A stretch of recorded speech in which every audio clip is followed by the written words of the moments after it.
Before we get going too much on this one, I'm always looking forward.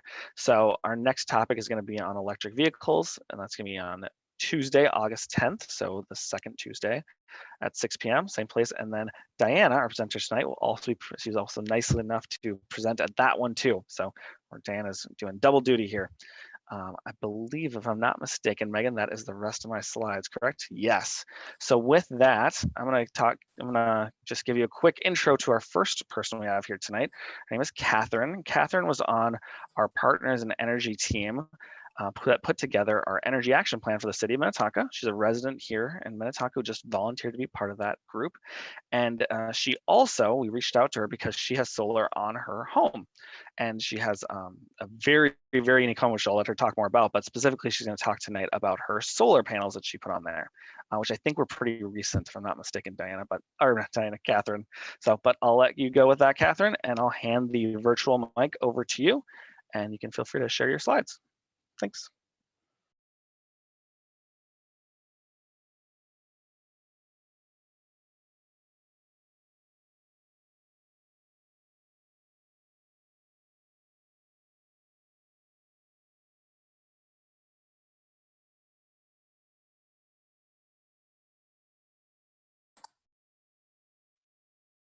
Also, Catherine, if you want to unmute yourself as well.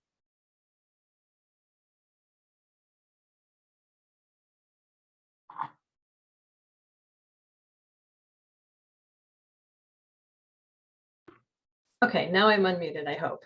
Yes. Yes. Okay, great. I was stuck in the middle there for a bit. Now I'm going to back up. Okay, so here we are. This presentation is part of the National Solar Tour from last year. And this is what our house looks like. We call it Sweet Tree, based on making maple syrup here and some stories about Native American lore about maple syrup and sweet trees. So our house is 95% better energy rated than a standard house. This chart shows you something called a HERS, Home Energy Rating System Performance. Well, and actually, Catherine, we're actually unable to see your screen. Oh, all right, we'll go back again. Let's see. Let's go back to screen sharing. Okay, my PowerPoint. Okay. There we go. Okay, so I'll back up for a sec if I can get it to do that. This is the house, and it was a HERS rating of 5, which in a scale, the average new build home is 100, and older homes go up from there, 150 and even higher. So ours is what's 95% better than a standard new house. And if you look down on the left side, you'll see where it says photovoltaics. That's figured into the annual energy cost as a negative. And over on the other side, the energy consumption, again, another negative. So that gave us a big boost in getting a good rating. Our inspirations for building this house had a lot to do with how we were raised. We lived through the 1970s oil embargoes, and there were people that were testing things out. And we had this really great opportunity to stay in a teaching dormitory in Bemidji. And this is the first certified passive house in North America. On the roof, these are not solar PV panels, they're solar water heaters, which worked surprisingly well in February. I was astonished, but we did not choose to take heater water that way. Just as a quick note, passive house is a high performance energy standard. It's not a particular construction style or a methodology. Anybody can do it. A benefit is these houses use less, so those with PV can sell a lot more energy. And we use plenty of insulation. Just a really quick overview. What makes a passive house? You've got lots of thermal insulation. Passive windows have low iron, which means that we get passive solar in, as well as preventing the energy from leaving. We have fresh air ventilation. They're really airtight. And the last thing over on the right is a thermal bridge. Quick explanation for that. If you think about a doorknob that has one side out in below freezing weather and the other side indoors, you look at that doorknob on the inside and it builds up frost. that doorknob goes all the way through and it acts as a bridge so that heat energy transfers. So here is a part of our bid from the company that did end up installing our solar panels. Normally these will run down to about 25 years or more. And at the top, I'll see, here's what we paid, but we got a 30% tax credit. And then it runs down to about 10 years, 9 to 10 years is when most people see a payback. We got 3 bids and we picked the one, they were fairly close in price, but I would recommend everybody getting at least 2, if not 3. I am not, okay, next. For us, it wasn't just about the money. It also has a lot to do with why we picked solar. It makes the sense in that, yeah, sure, we get money back. That's really great to get the check. It's also good for planning, for we know how much our expenses are going to be. But the power grids are aging, and every time things go out, people lose everything in the refrigerator. So we got to have a battery backup system that runs off of the solar. But the next thing, the last point, there is a lot of energy wasted in both the conversion to make it into electricity or whatever it's turned into, and also transmission. In fact, it's more than 50%. That was a shock to me. So in finding out that, I said, if we put it on the roof, there's very little transmission loss, and the heat loss is going to be a lot less. So here, this is from the Lawrence Livermore National Laboratories. And on the top right, it's from 2018, which was a banner year for huge amounts of energy used. Solar at the top of the inputs on the left side was 0.949 quadrillion BTUs. And that's whatever you can call it, good, bad, or indifferent, but it's the smallest amount. If we go through to the right side, you can see where the rejected energy and the actual used energy shows up. And again, it's more than twice the energy that's actually used, which ends up rejected. So the next one,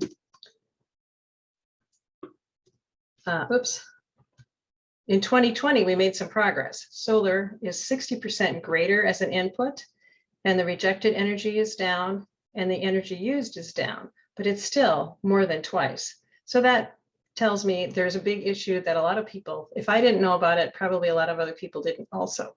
So again, put it on your roof, it's right there, or put it in your backyard. This is where we started out, a house that had a bad foundation. We donated the materials in the house, we built this. It has a steel roof with standing seams, and that was designed in order to make it easy to put the solar panels on. We have lots of insulation. Basically, the systems that make it work, as we talked about before, it's got a fresh air ventilator. The roof is sided for PV, large windows in the south, small in the north. And I don't know if other people know what air change per hour is, but a house that's considered good has 3 air changes per hour. Ours has less than 1. So here's a view of the house from the green roof. And you can see a little bit of, on the right side, you can see some of the racking and how it sits across the standing seams. So I have a hard time getting this thing to move forward for me. This shows you shadowing in October, and then again in January from the same location about the same time of day. Something that's great to know now is most solar panels produce energy even if they're partially shadowed. So here's what our system contains. We've got 28 panels, and the total output is 8.245 that we can get. And there are a couple of different numbers here. One is the estimate at the panels and one's at the meter. There's always a little bit of a difference there. It's not anything to worry about. This is in the end of April this year, and this shows the green is what our solar projection was. These dips show you where there were clouds overhead. The red is what we've purchased, and then the blue is what we used that we made ourselves. And that's a pretty average look, so here you can see over the time we had it installed, July 25th. So we're 20 days out and 3 years worth of information. There's a lot more produced in the summer and we use less of it in the summer. So we end up selling it back, which is a wonderful program. This is just a quick schematic of what's out in the garage. We chose to put things there because it's cleaner. The stuff stays easy access. No one has to work in really hot or really cold temperatures. The garage is insulated, so it's a good spot for this stuff. People put them on the outside too, but we like it there. And the people who installed it thought it was great in January. So if you were to ask us what it's like to live here, it is a comfortable place. The building is quiet. The electricity is dependable. If we have a power outage, there might be a little bit of a hiccup and then the battery kicks in and it just keeps going. Even if the power is out for 24 hours, the solar panels charge up the battery in the day and the place is running as normal. It's bright. It's a nice place to be. So if you were to think about, well, what are some of the drawbacks? When there's a heavy snow and it's not warm enough for it to melt, this can be a real issue for frustrated people who don't want to wait. So if you look up here, there's a little piece I cleared. I crawled up on top of the green roof. It was Valentine's Day and 25 below, and I tried scraping it off. I was out there for more than an hour, and that's all I got. I was hoping it would make a difference. It really didn't. And this is how it looks when they clear off on their own. And excuse me.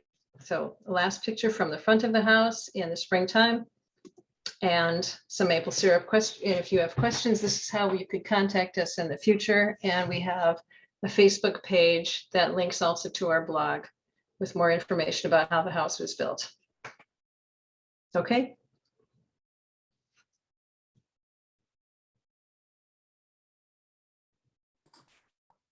Awesome. Thank you so much, Catherine.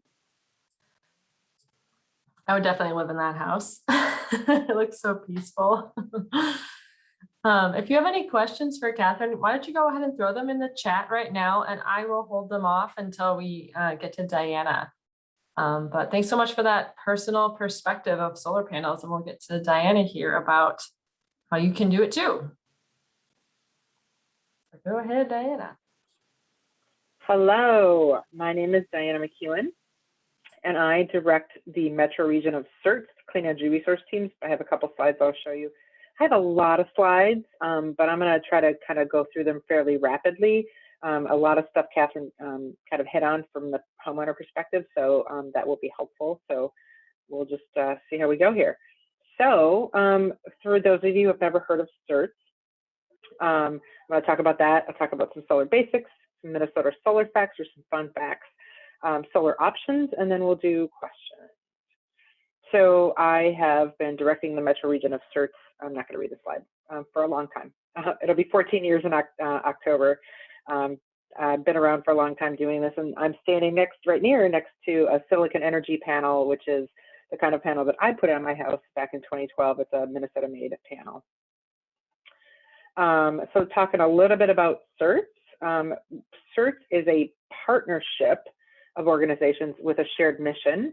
We're really about helping connect communities to resources so they can do community-based clean energy projects. And a lot of that starts with education, so I do lots of presentations. I work a lot with cities. Really happy to be here to do that with you guys tonight. We help in a number of different ways. On the bottom, you'll see the CERTS partners. Like I said, we're not an organization, we're a partnership, and that's the partners down at the bottom. But we do all kinds of things, helping with steps, guidelines, events. We have a great website with lots of information. We're really, I often refer to myself as a clean energy concierge. Like whatever you're trying to do, I'm here to help. So feel free to reach out to me. The CERTS partnership is, we divide the state into regions, and I directed the Metro region. It's the 11 county Metro region, so it's not a small area. And, you know, we have each region is governed by a steering committee, and anybody can be kind of on the team. That's basically being on our newsletter and being part of the kind of the effort. So you're welcome to join. And I send out a newsletter every once a quarter or so, but then probably once or twice a month, there's a statewide newsletter that has all kinds of stories and great things in there. We do seed grants, and actually this coming year is another seed grant year. So we're actually releasing the RFP, I think tomorrow. It'll be out, which is earlier than we normally do it. We normally do it in August. But there'll be an RFP for seed grants for projects. So if Minnetonka's got an idea for a seed grant project, be thinking about that, look at the RFP and see what you think. They'll be due in October, early October. We, you know, affect people in a lot of ways, and we help save energy and, you know, avoid energy by putting on renewable energy, you know, projects out there. This is the 11 county metro region, so it's no small thing. And, you know, just some pictures from some projects that we've had over the years. Like I said, it's a partnership. You saw the partners on the past page, but this just really shows, you know, I'm based at the Great Plains Institute, which is the nonprofit partner, and then we have two government partners with the Minnesota Department of Commerce and the Southwest Regional Development Commission in the southwest part of the state, and then the University of Minnesota through the Regional Sustainable Development Partnerships and out of Extension. Excuse me. So just a couple little tiny things about Great Plains. We're a 24-year-old clean energy nonprofit and based in Minneapolis. Actually, Megan and I used to work in the same building together for a number of years. You know, we're really focused on really changing the energy system to benefit the economy and the planet. There's a little bit more about kind of how CERTS works. I'm just going to kind of skip through this because I want to make sure we get to the meat of things here. But we're really about helping people get to action and really looking towards inclusive action. So saving energy. I'm going to do a couple little slides. I never talk about renewable energy without talking about saving energy. It's really, really critical. Sometimes I call it the bait and switch, but you're only going to get a couple of slides. Often I do a lot of slides, but I'm doing only a few. So just, and I know if you guys are part of PI that you've probably talked a lot about this. You've probably talked about energy audits. But obviously, you know, here are some of the top home energy saving opportunities. Catherine talked about some of them. So, you know, really getting a home energy audit is really an important thing to understand kind of how to save energy. And more of your energy will go towards the renewables if you reduce your energy load. And here's just a number of different things that you can do. I think she talked about a lot of things, you know, whether it's sealing, air sealing, heating, cooling, lighting. There's just lots of different ways to save energy. And the first step is to really get a home energy audit. We have a ton of really great resources, including this whole new series of home energy guides that we put out over the past 6 months or so. Single family manufactured homes, renters, landlords, and we really put it together. We have them in some different languages as well. So, okay, going solar. I'm trying to figure out, usually I have two screens and I'm trying to figure out how to do this so I'm not looking at the pictures of the folks at the bottom of my screen here. There we go, that's better. Okay. So solar, you know, really wanted to, you know, talk about, it comes in 3 flavors is what I like to say usually. And we're going to really focus on electric PV or photoelectric or photovoltaic, you know, where you get your electricity from solar, but there are 2 different kinds, and Catherine talked about hot water, thermal hot water, and then there's thermal air heat. So there's a couple different flavors, if you will, of solar, but we're going to really focus on solar electric. I think that's what most people are talking about putting in. It's important to understand, you know, some people think, oh, solar can't work in Minnesota, but it does. We have, you know, a really great potential in Minnesota, really similar to parts of Houston and Tallahassee, you know, much more potential, solar potential than Germany. And Germany's got incredible goals and have broken records about, you know, the amount of energy that they're getting from solar. So we can do solar. It's not about the heat, it's about the light. So I think folks need to remember that, to keep that in mind. But siting still matters. You know, you saw, she talked, you know, showed some of the shadows. Anything wrong with this picture? You know, if you got a big tree and you don't want to cut that tree down, it might not be the right fit for you to have solar panels. This just does not make any sense to have solar panels that are under the shade. So really think about whether your home is the right fit. Only about 22% of homes really are suitable for a number of reasons for solar. So it might not be the answer for you, but maybe it will be. This is just really kind of a basic to understand kind of how does it all work. You know, we get sun exposure onto the panels, that energy is absorbed and it really excites those electrons. It, you know, kind of sends the electricity into the inverter, which then takes that power and transforms it, gets it out to the electric meter and to the grid. So, you know, if you're grid tied, which is called, or you're off grid, grid tied is the most common, where you're selling the excess energy you're not using onto the grid.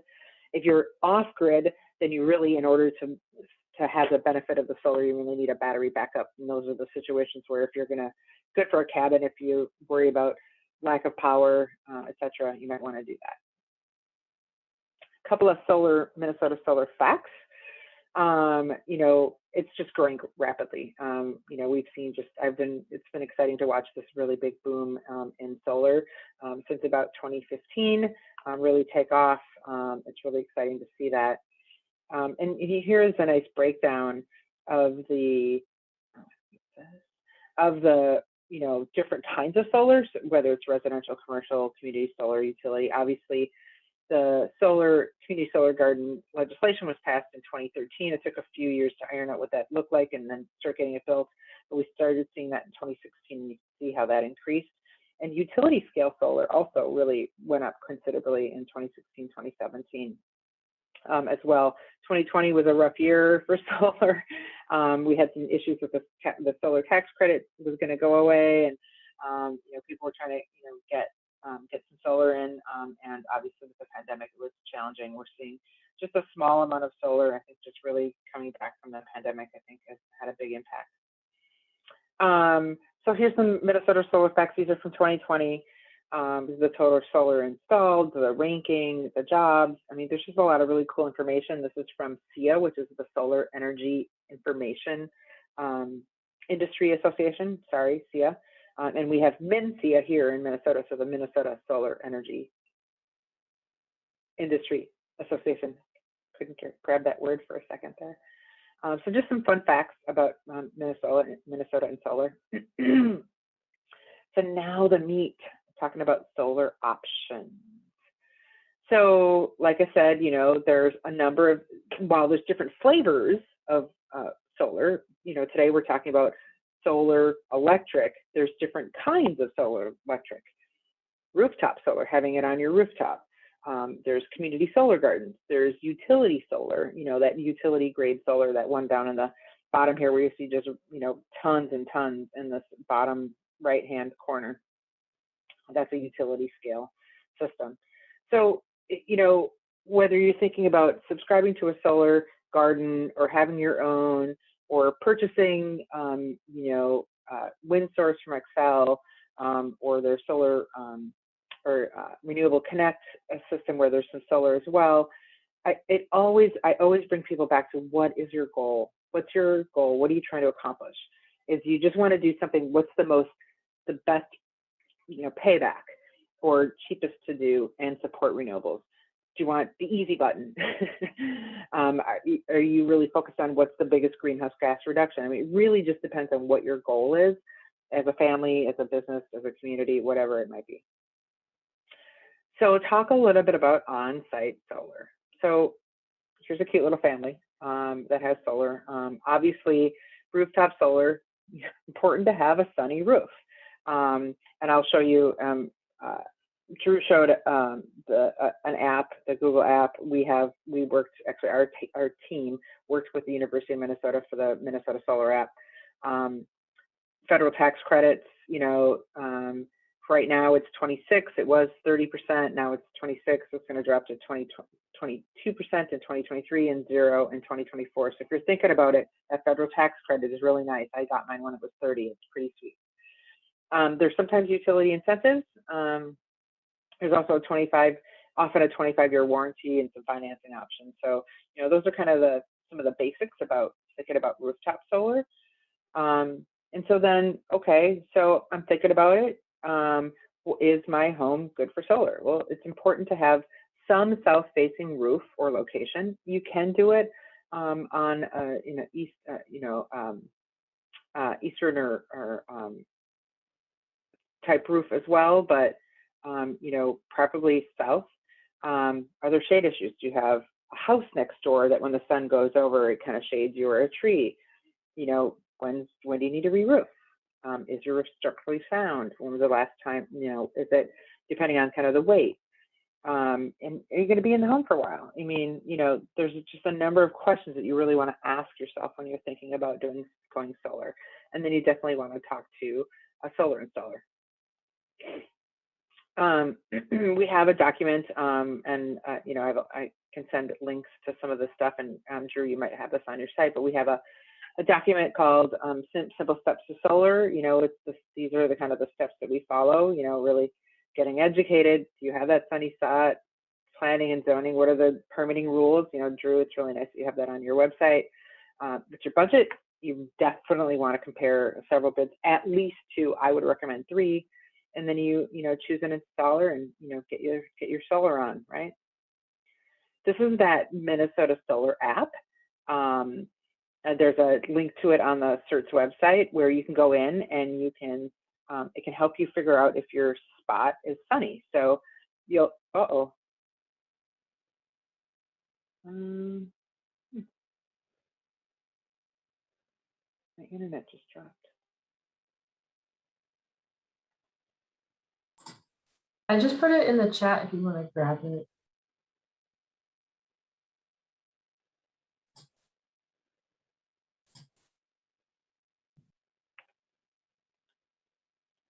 Oh, I don't know what happened. Load. Oh, well, oh, I know. It was trying to get to the, oh, that's so bizarre. I'm going to try. I don't know what happened, if that went, if it was my presentation that.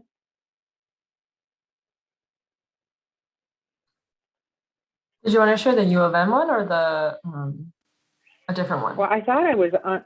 No, I didn't want to necessarily share it. I didn't realize that I was doing that. I was just trying to. I think I clicked on it, and I was really just trying to advance my slide. Oh, I see. And I didn't realize that he hot linked it. And my communications person like just did some touches up on this, and he hot linked it. So I am trying to get back to share screen and get back to. My apologies. Okay. There we go. So this is what it looks like. You type in your address, and it'll give you a sense of it. It's a lot like what Drew showed earlier, and it'll tell you is it poor, marginal, fair, what kind of a system, how big of a system, you know, how much of your energy will it, you know, produce. And this is really ballpark. Don't take this to the bank. This is just giving you a sense of things. You know, so just take it with a grain of salt, and it's just good to have a sense and an idea, and then definitely want to get to a solar installer to help you. Finding solar installers. We used to have what was called the Clean Energy Project Builder. We recently redid that, and now it's just called a solar directory, but we have a link to this. And Drew, if you still have the link to the Clean Energy Project Builder, you probably want to change it to this. Which is the solar directory, and you know, folks can use this to find a solar installer to, you know, get some bids from. So, you know, I did this presentation a couple times this winter, and I got lots of questions, and so then I decided to just address them right into in the slideshow. So kind of FAQ of rooftop solar. So somebody asked, do I need to clean my panels periodically? No. Really don't. I've had mine for 9 years. In August it'll be 9 years. I've never cleaned my panels. If you're in a dusty or industrial area, or maybe you're in in a farm area and there's lots of wind, I mean, maybe, but I would hire somebody to do that. I wouldn't, it's just, I would not get up on my roof and try to clean panels. Just doesn't really make any sense. So I would definitely not do that. Lots of questions about how does the snow affect the panels? And, you know, Catherine addressed this a bit. Mine shed pretty quickly, usually at the angle that they're at. And if the sun, you know, it might not happen on a cloudy day, but when the sun starts shining, it kind of warms up those panels, it slides right off. Unfortunately for me, they slide off right onto my sidewalk. And so pretty much guaranteed once I shovel, the snow shed is going to happen and it's going to go right on my sidewalk. But it's usually just not an issue. If you're able to, or if you know, some people do, if they have a shorter roof, you know, you can try to pull them off. There was only one winter where we had a bigger problem where they were covered for a couple of weeks. And what happened is it was a freezing rain and then a dumping of snow right away. And it was just too much. And it was too cold for, you know, a couple of weeks. But that's the only time that we really had a problem was that particular year. What about hail? You know, it just hasn't been an issue. You know, these panels are, I'm losing the word, tempered glass, and they're made to be outside. They're made to withstand hail. And, you know, if there does happen to be any damage, I've not had any. I've actually had roof damage from hail that did not affect my solar panels since I've had my solar panels up. The solar panels actually protected that part of the roof. But, you know, that's what insurance is for. And so, you know, to, you know, just, you know, keep that in mind. These are actually the people, you know, getting ready to rack up my solar. So what if you need a roof repair, or, you know, or a new roof? You know, generally you want to make sure, you know, that if your roof is pretty close to needing a new roof, I would do that before you put panels on. But if you have panels on already, you know, I would hire a solar company to come and, you know, preferably the one that you've used, to come out and take the panels down, let a roofing company do the roofing, and then have your solar company come back out and put the panels back on. I wouldn't have to ask the roofing company to do that. I would have the solar company, and it depends on how many panels and et cetera, about how much that would cost. But I think the estimate was, you know, between $2,000 and $5,000 to have it come and take off and put back up, somewhere in there. It varies, so don't quote me on that. Depends again on how many panels you have, et cetera. A lot of people ask about what the return on investment is for a solar array, and it really, really, really depends. And people hate when I say that, you know, I can't give you a specific number. It depends on how many panels you have, what's the efficiency of the panels, what's the angle of the roof, you know, what is the protection like? I mean, there's just a whole bunch of factors. How many incentives did you get? Did you get the tax credit? Did you get solar rewards? You know, all kinds of things. But, you know, we're seeing anywhere between, I don't know, 4 and 10 years. Again, depends on a lot of things, but even maybe slightly less than that. Mine was pretty quick because we did it early on and had a lot of incentives, but it really depends. You know, people have questions about how much will the solar cost me for my home. We have a great solar calculator. So here's, you know, you can download here, and here's the site for it on our website. You know, it talks about kind of the payback. So here it says, okay, 6 to 14 years. Use our calculator. So you can use this calculator and calculate things in and really figure out what that looks like. So, you know, we have some great tools on our website for you to be able to use. Solar rewards from Xcel Energy. They are, you know, payments made to the owner. And so you'll get based on production. Here are the numbers that they have right now. Those change. I don't know how often they change them, but right now this is what the current payout is. And you can always go to Xcel Energy's website and find out what the current payout is per kilowatt hour produced from your system. When I put mine on, it was different. It was an upfront payment of a certain amount per watt that you installed, but they've changed to a production incentive. We've got some great tools, like I said, the solar guide, the tools that you can find on our website, you know, kind of how to get you started. We've talked about a lot of those steps tonight. So hopefully that gave you a little bit of what you needed. And then I just wanted to, share for folks that, yeah, I'm really interested in solar, but I'm not sure based on hearing this that my house is the right place. There are other options, great ways for you to support solar, community solar gardens. If you live in a, apartment, or you have a shady roof, or a tree you don't want to cut down, or you just don't want to have solar panels on your roof, it's okay. There's a way, for you to support solar and get some of that savings. And there's some opportunity for cost savings for that. Especially because with a solar garden, they're putting a bunch of panels in one location. They can really, optimize. There's no solar, or there's no shade. These are all out in the open. They are maximizing the benefit and locating them all together. It's usually a 25-year contract. Not everyone's really interested in doing that, but there are lots of really, great community solar garden options out there, and more and more being built all the time. This describes a little bit more about what a community solar garden is. It's kind of what it sounds like. It's a bunch of solar that is put all together, and you can purchase kind of the solar energy production, from a panel or two. You can choose kind of how much you want to subscribe to. And there's some, guidelines. We have great resources on our website that help walk you through that, about what that looks like. It is a longer term contract, usually 25 years. But it will help you save money, and you are supporting solar. Here's just some good kind of to help you understand, how much a typical home uses as far as energy, and kind of if you wanted to do half of the electricity, you would get a credit on your bill for the solar, but then you're paying kind of an amount of money to the garden owner. So it really just there's usually a little bit of a difference. So you're saving a little bit of money on it. And again, you're supporting the growth of solar in Minnesota.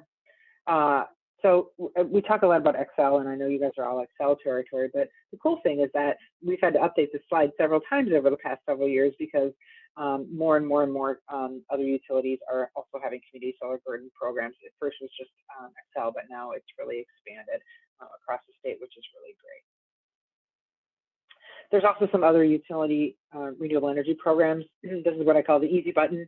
So if you wanted to purchase wind source, I actually have my solar panels, and then I purchase all the rest of my energy through wind source. So I have complete renewable energy on my house, which I love, because I also drive an electric car. So I've got a, kind of a, carbon-free vehicle, if you will, with my car. So there's, a couple of different ways that you can support renewable energy, and wind source does build wind in Minnesota for that program. So you are supporting the development and the growth of renewable energy if you just want to do the easy button and just pay a little extra on your bill to support and have your energy coming from wind source. And I also get a little, I get a little money back in the summer, because if on these hot days where they have to go on the spot market and buy more energy, I'm not paying into that. So I get a little refund back, because I've already subscribed to my wind source, so I don't have to pay that extra. So I guess this is going to talk about that. So and you buy them by the block. And this is a little bit more about the wind source. Sorry, I didn't advance while I was talking about it.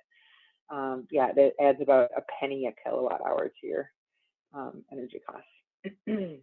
Renewable Connect is another great option. It has wind and solar, and they are from Minnesota, but it's been fully subscribed for a bit. I think there's a wait list. You can join that too, but that's another way if you wanted to support wind and solar, is the Renewable Connect from Excel, if you do want to just do wind. And so then, just really thinking about what's right for you, be clear about your goals, understanding, who can participate, what's the process, really understanding kind of what's the best thing for you and your family, and how to get started in that. And this is a great slide from Excel about all the different programs they have that you can look across. What's the cost to participate? What's the financial benefit? Is it an on-site installation? The contract years, that really varies, right? And then, kind of understanding, who do you contract with? And then for some people, earning that renewable energy credit, which is the renewable energy attribute of the energy from the source, is important. You know, so, you know, if you care about having that, you might make a different decision. So again, always be really, really clear about your goals, what's important to you. Our CERTS website, we have a ton of resources on a number of things, including solar, which is down a little further here. It's not shown on this slide, but you know, feel free to check out our website. All our tools and guides, they're sorted by, you know, technology topic, and then you can go deeper in and find out more information. And you know, you can really, you know, help others get solar too. Everyone benefits. There's lots of different options. You know, sharing this with schools. We're doing a lot of solar in schools work right now, and the legislature, of course, passed some funding, so that's really exciting. So there's lots of options out there, and I will just stop there. You can write down my email address and send me an email, but I am going to stop sharing because I want to see people's faces. I was looking into the screen, and usually I can see faces because I have two screens, and I saw that there was lots of chat going on. I wasn't sure if that was questions. Oh, you're putting stuff in there. That's so great. Hi, neighbors. Who installed your system? Okay, that's not for me. IPS. Oh, IPS is great. I've known Ralph, and they're probably the longest solar company in Minnesota. They just celebrated their 30 years. I was there the other day, and I've known Ralph since he probably started it a year or two before I met him. Here's about the possibility of having both storage, battery, and putting energy into grid. What is the relationship? Yeah, that's Xcel Energy doesn't allow you to have, well, I guess, let me think about that. You can't use solar rewards and have a battery system. I know that for sure. I don't know if you can have both grid tied and battery together in a residential application. That's a really good question. I'm not sure that you can, because if you're grid tied, whatever you're not using is going onto the grid. And so there's not a point of having a battery. Like, you know, how do you, unless there is a way, and maybe there's a way to, you fill up the battery and then whatever doesn't go to the battery goes to the grid. That sounds really, really complicated, pretty advanced. But, you know, we're having, you know, more and more advanced grid, you know, systems. And so that's a good question. I'm not sure I have a great answer for that. Yeah, I was wondering if, with Catherine, did you have experience or know why you have your battery or how that works? I'm not an electrician, and the guy who did the installation is quite amazing. And let's see, Diana did kind of explain it as he had our electrician from IPS did a lot of thinking about it, and he said, okay, now I'm not going to, I promise I won't get it straight, but it works within the Xcel system, and we are not drawing off the grid into the battery ever. Okay, so that's not happening. I understand that the concern has been that somebody would draw off the grid and then maybe sell it back, and that's not what happens with ours.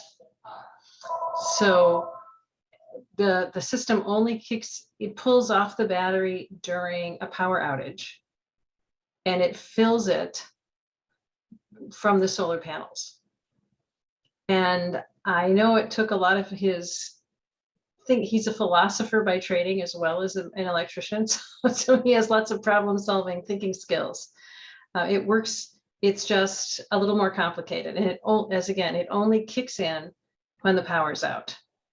And there's a way that switch works, but believe me, I can't tell you how it does. Catherine, can I ask you, so then you must not have used solar rewards, right? That is what we've got.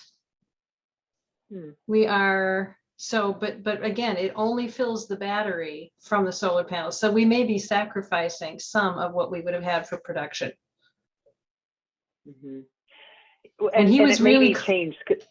Yeah, he was really clear that we could not, he had to make it set up so that it was never going to pull off the grid to fill the battery.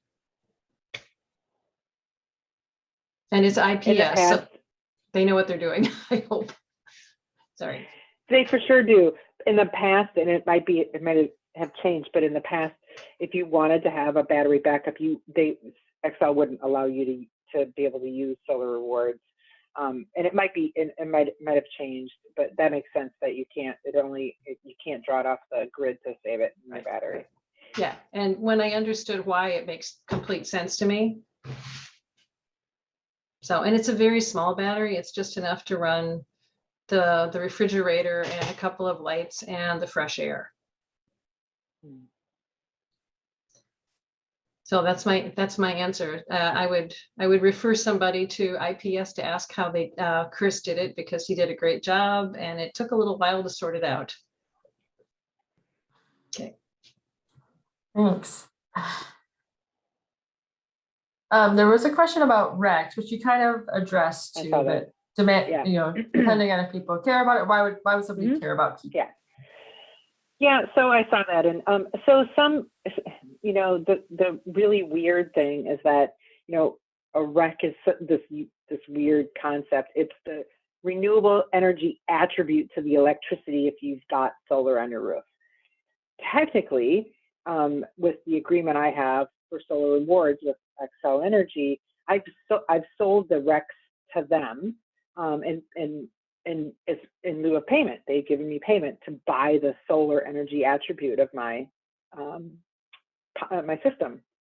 So technically, I can say that there is a solar array on my roof, but I can't really say that my house is powered by solar because I don't own the rights to the solar aspect of the electricity. I sold that to them.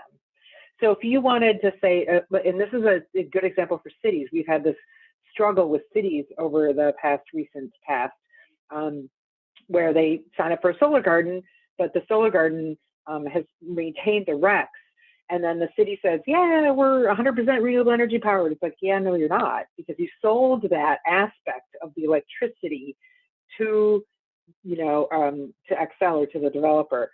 You might want to keep it if you want to say you are 100% renewable. And so I kind of said that, I kind of scoffed off. You guys can report me, and the REC police will come and get me. But technically, I do have wind source, so that I've got that REC, but the solar stuff I don't. And so it depends on how you want to, if you have a business, you want to, kind of advertise it as we're solar powered, but you've sold the RECs, you kind of can't do that. And Excel has been getting a little bit more upset at Como Zoo at one point, and some other places where they were doing that, some cities, and then Midwest Renewable Energy, MRETS, help me, Megan. Midwest Renewable Energy. MRES, is that what it is? No, it's MRETS. Oh. It's the organization that watches the RECs. I can't think of what the T stands for. It's MRETS, but anyways, so that's the difference. That's the deal with RECs.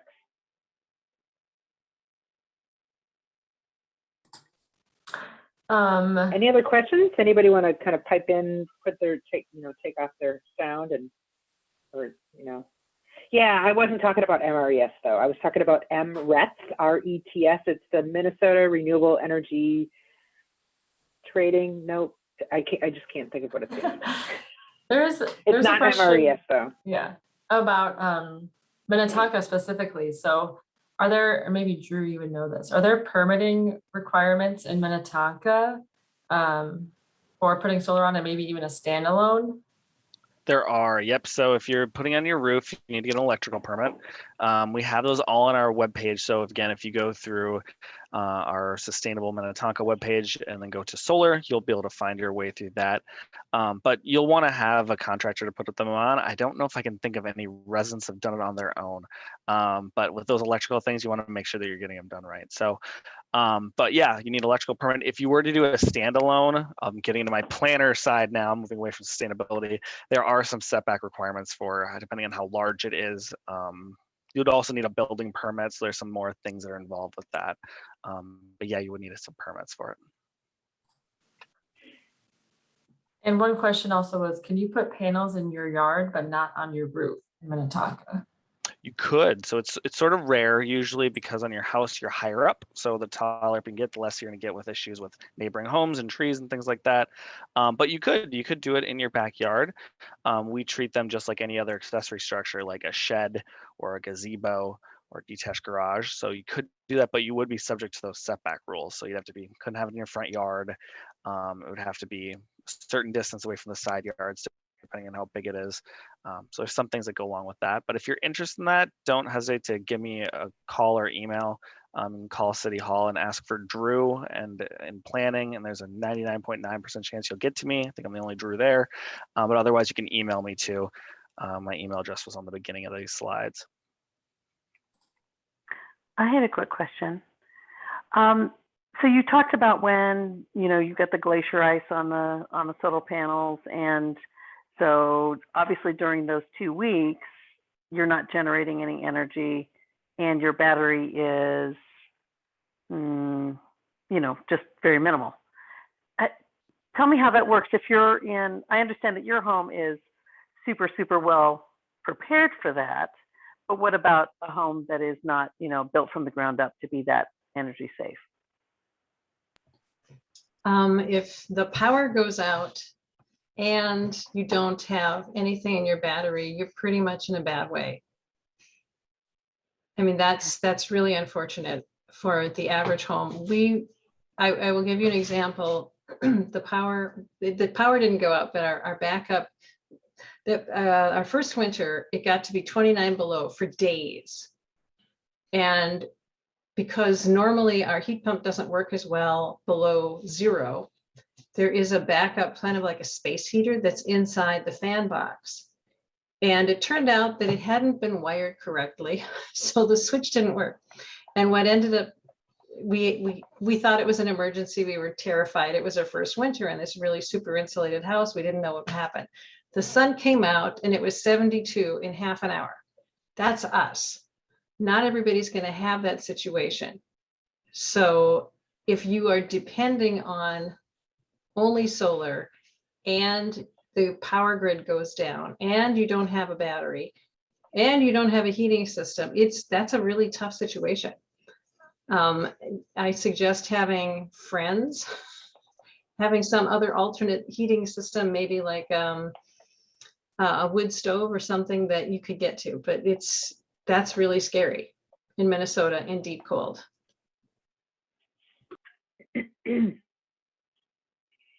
I did just put an answer to, I think it was Anne's question about selling the RECs and the tax credit. They're separate. So selling the REC to the utility doesn't have any impact on the tax credit, which is good because they're actually 2 sources of income for you. And again, when I got it, it was an upfront amount of money, and now it's a production. I did look up MRETS. It is the Midwest Renewable Energy Tracking System. I couldn't think of the T. What was the T? So they track and try to verify so there's not double counting of renewable energy credits. These utilities that have to have a certain amount of renewable energy in their portfolio, they can do that by purchasing, the renewable energy attributes from us, et cetera. They can buy them on the spot market, et cetera. So it's the Midwest Renewable Energy Tracking System, MRETS. Sorry, it was making me insane. Awesome. Were there any questions from the chat that we missed that folks want to make sure get answered before we kind of close out here? A lot of good stuff. All right. Well, thank you both, Diana and Catherine, for sharing your wisdom with us and your experiences with solar. It's really awesome to hear from people who actually have it, and then also the bigger picture too, and knowing that you can do it in Minnetonka. So thanks everyone also for joining tonight. It was a holiday weekend yesterday, so appreciate you taking time, and yeah, maybe we'll see you next month in August.